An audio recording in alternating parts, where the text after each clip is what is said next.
63 farm house में करीब करीब सब लड़के पहुंच चुके थे और अनिक बेचारा बहुत नर्वस हो रहा था। वो क्या है ना, आज अनिक ने तय कर लिया था कि वो रिया को अपने दिल की बात बता के रहेगा। वो प्रपोज करने की प्रैक्टिस बार बार कर रहा था। सब उसकी ऐसी हालत देखकर मजे ले रहे थे और अनिक बेचारा मन ही मन सब दोस्तों को गालियां दे रहा था। वो क्या है ना, सामने से गाली दे नहीं सकता वरना सब दोस्त उसे पीटने लगेंगे और उसका हुलिया खराब कर देंगे। उससे अच्छा तो यही है कि अपनी सारी भड़ास मन ही मन निकाल ले। वर्तिक कहता है, अनिक आज इतना डर रहा है जितना ये बोर्ड के एग्जाम में नहीं डरा, बोलकर हंसने लगता है। तो अनिक चिढ़कर बोलता है, उड़ा ले, जिस दिन तुझे किसी से प्यार होगा और प्रपोज करने का टाइम जब आएगा और जो तू महसूस करेगा तब मैं तेरी उड़ाऊंगा।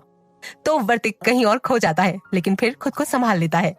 तभी सामने से कामनी आती है तो वंश उससे बोलता है, अनिक तू एक बार कामनी के साथ प्रपोजल की प्रैक्टिस कर ले ताकि और जो तेरी नर्वस है ना थोड़ी कम हो जाए। तो शुरू में तो अनिक नहीं मानता, पर जब सब लड़के बोलते हैं तो एक बार प्रैक्टिस कर लेता है और हाथ में एक रोज लेकर कामनी के सामने घुटने के बल खड़ा हो जाता है और बोलता है, न जाने कब कैसे मुझे तुमसे मोहब्बत हो गई, पता ही नहीं चला। और अब तो तुमसे इतनी मोहब्बत हो गई है कि तुम्हारे बिना अब मैं जी नहीं सकता हूँ और जीना चाहता भी नहीं। सब लड़के हूटिंग करने लगते हैं।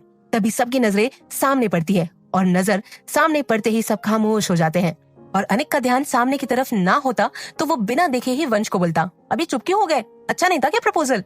वंश धीमी आवाज से, बेटा अनिक आज तो तेरी नहीं है डूबी। अनिक कहता है, अभी क्या बोल रहा है तू।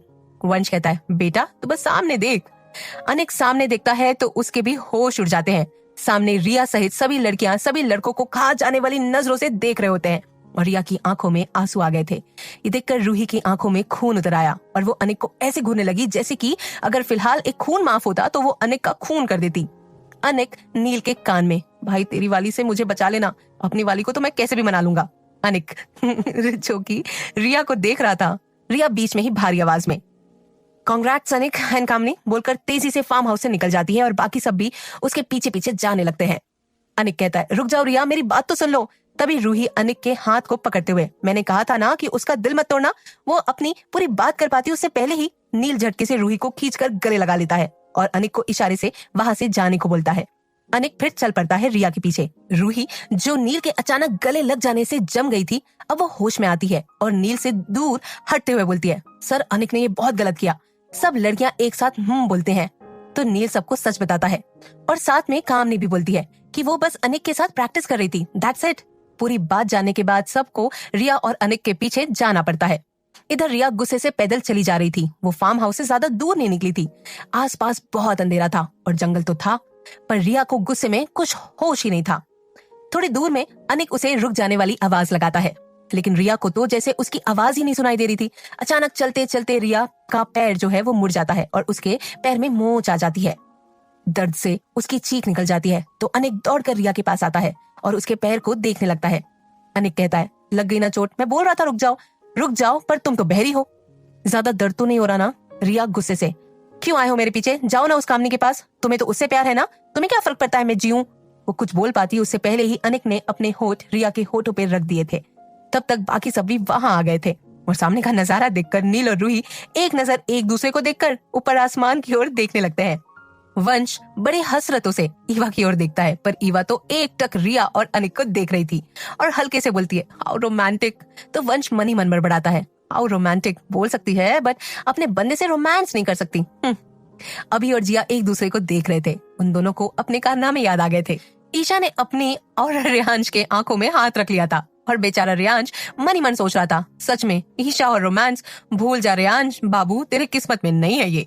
रितिका और रौनक एक दूसरे की तरफ देख नहीं पा रहे थे। तभी वर्तिक तेज आवाज में, तुम दोनों का रोड साइड और जंगल में मंगल वाला रोमांस हो चुका हो तो हम वापस चले फार्म हाउस। उसकी आवाज सुनकर रिया और अनिक झटके से अलग होते हैं और रिया लड़खड़ा जाती है तो अनिक उसे संभाल लेता है और बोलता है, तुमने जो देखा सुना वो बस मैं प्रैक्टिस कर रहा था कामनी के साथ, वो भी इस गधे वंश के कहने पर। तो वंश बोलता है, तूने भी तो ईवा के लिए मुझे परेशान किया था।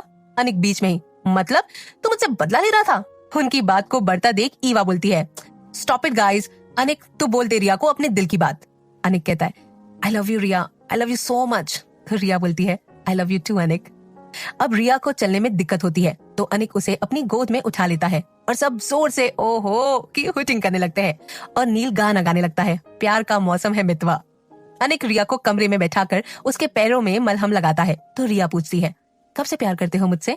अनिक कहता है, शायद सेकेंड ईयर से। पता नहीं चला तुमसे कब प्यार हो बैठा, दिल तुम्हें दे बैठा।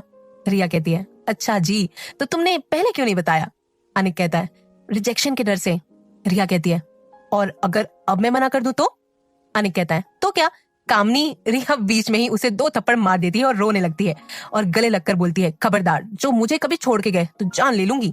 अनिक उसके आंसू पोंछते हुए, अरे मैं तो मजाक कर रहा था, बोलकर अपने साथ लाई रिंग निकालकर उसके फिंगर में पहना देता है।